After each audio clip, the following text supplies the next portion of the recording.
myself Vaibhav. In today's session of Visual JForex, we will be continuing our algorithm development using the indicator Relative Strength Index (RSI). We will see how we can design and develop a profitable algorithm using this indicator. So let us now head to the Visual JForex board, which has been developed by the Dukascopy Bank SA. So far, the instrument subscription has been done. After that, the position amount was defined at 0. Afterwards, these RSI blocks have been added. First two are of 4-hourly candle periods. These two are of hourly each. And to look at the price action, we are also relying on these get historical candle. First one is hourly, and these two are of 10 seconds each.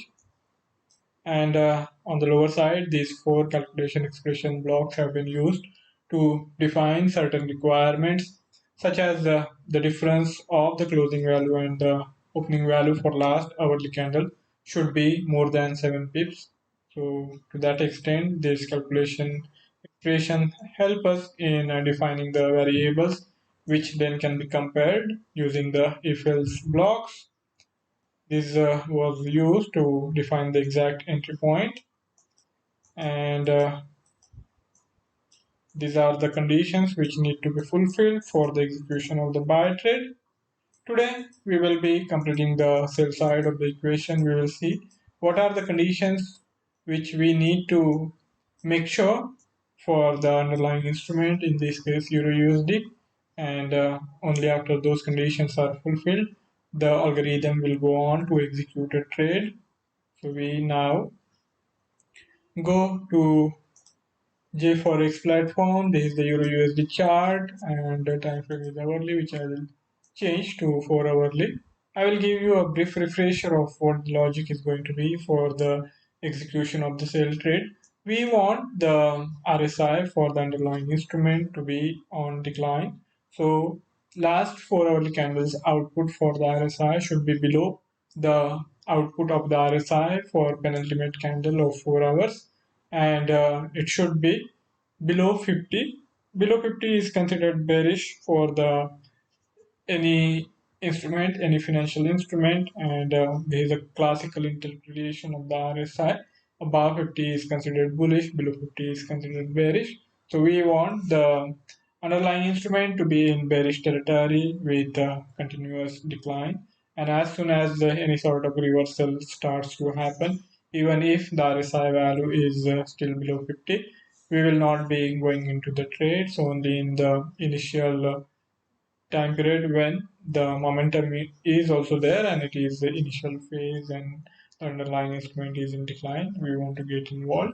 So that's how we are going to use this indicator, and after 4 hourly conditions have been satisfied, we will have to check on the hourly time horizon, and here we will be relying on again the 50 as a critical marker.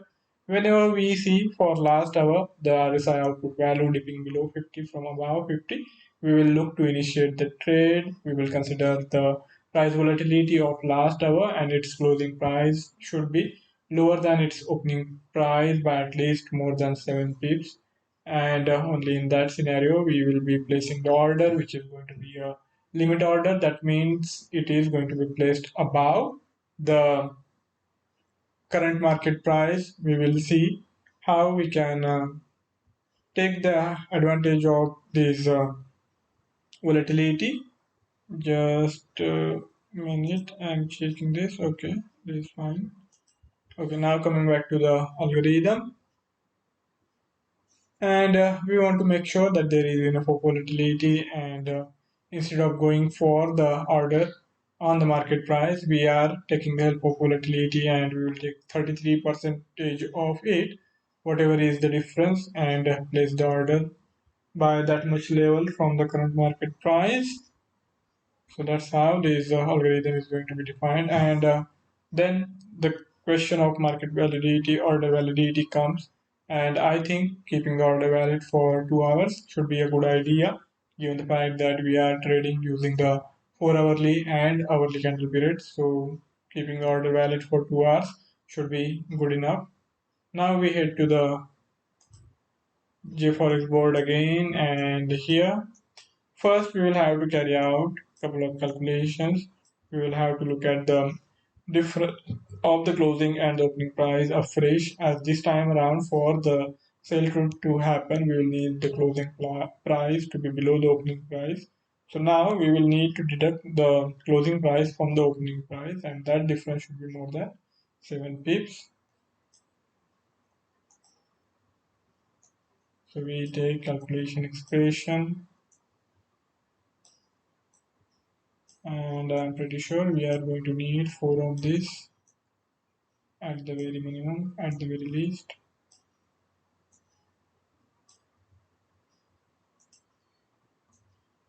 I will disconnect it and join it here.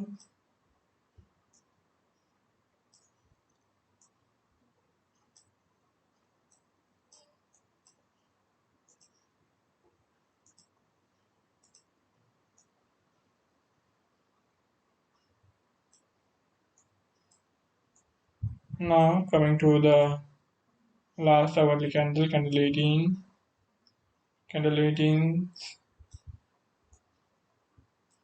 closing price and opening price difference will need to be checked.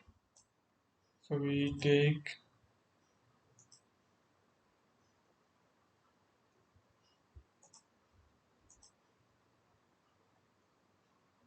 auto created variable and use candle 18's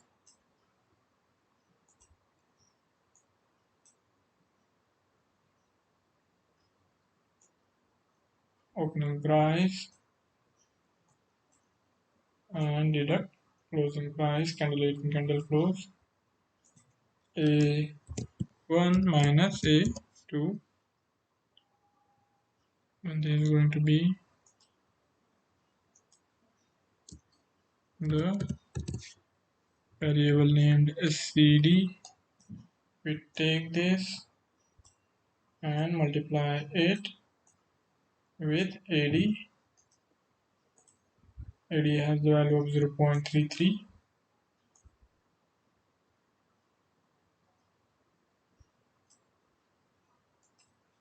This is going to be A1 into A2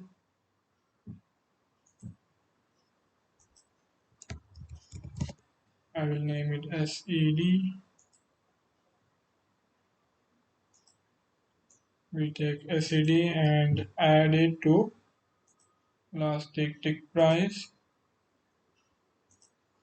So here we take on candle, or we can take even last tick simply, last tick ask, and add.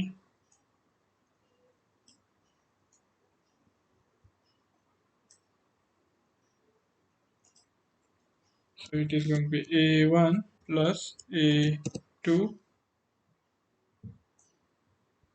last tick ask plus sale execution difference, and this is going to be our sale execution price. Okay, with this now we move on to define the order validity.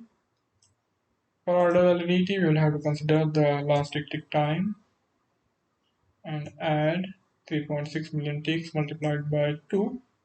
So I will need to create 2 more variables and name it TT. Value will be 3.6 million. Please check whether I'm right or not. I think I'm wrong. Now I got it right, most probably. Okay. One more variable with the value of 2. I will name it OV. So now this is going to be A1 plus A2 into A3, and I will not create the variable right now. We will create on the lower side on this trade command block and assign that value to the good till time. Okay, so here we create a new variable named OVT, and its value is going to be derived from this calculation. Okay, now it looks good. So for this block, only one variable was missing, and now that has been defined in terms of essential variables. Comment, you can add it, or you even if you don't add it, it's all fine. It is still functional.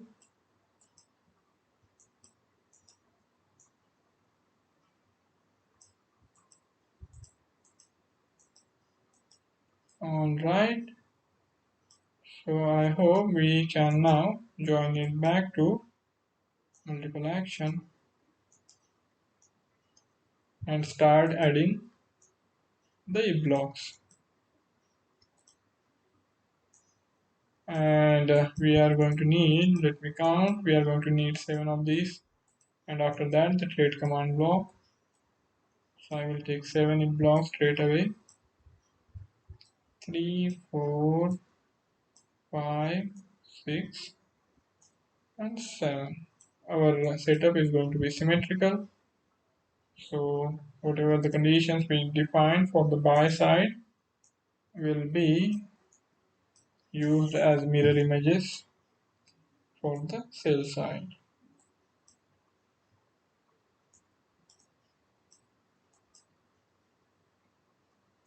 In last 4 hours, the RSI output will need to be below 50.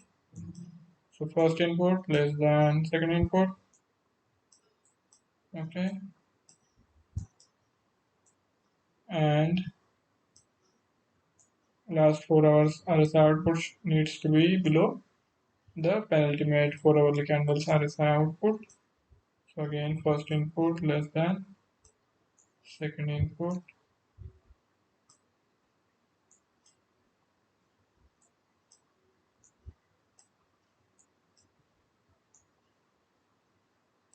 Afterwards, we are going to use the hourly RSI output, and it will also need to be below 50. For last hour, it should have dipped below 50, but in the penultimate hour it should have been above 50. 50 we are using as a marking point, so we use out 17 and take second variable as 50.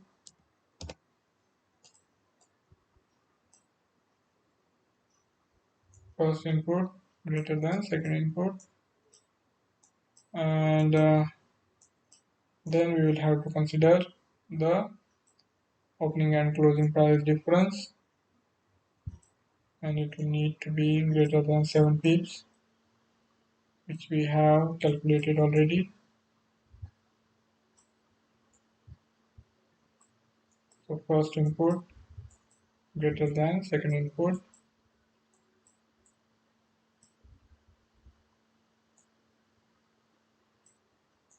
Okay, so with this we have defined 5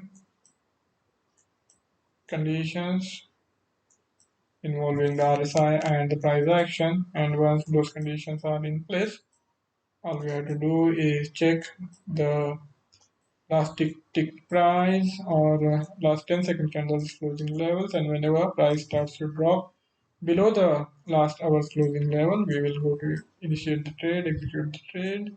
So we have to compare candle 18's candle close with candle 19 candle close and candle 20 candle close. So in both these blocks, candle 18 candle close is going to be the common input.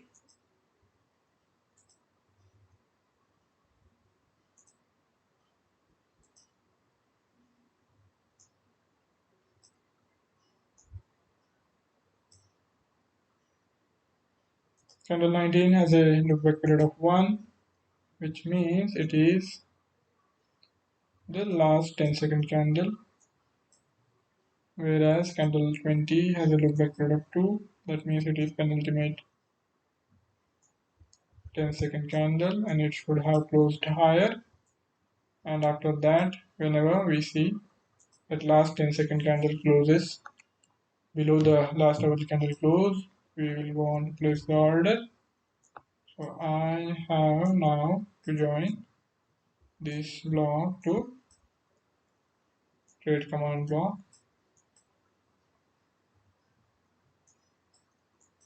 First input less than second input. Now before we define the variables for the trade command block, let me arrange these if blocks.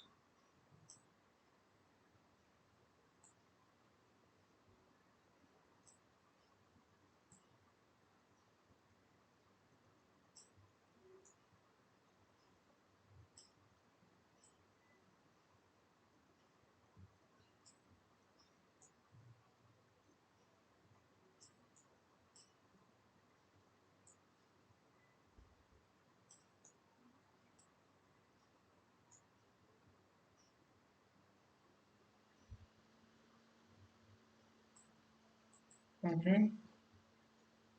Now coming to the parameters on this trade command block, it is going to be a limit order, sell limit, price has been defined,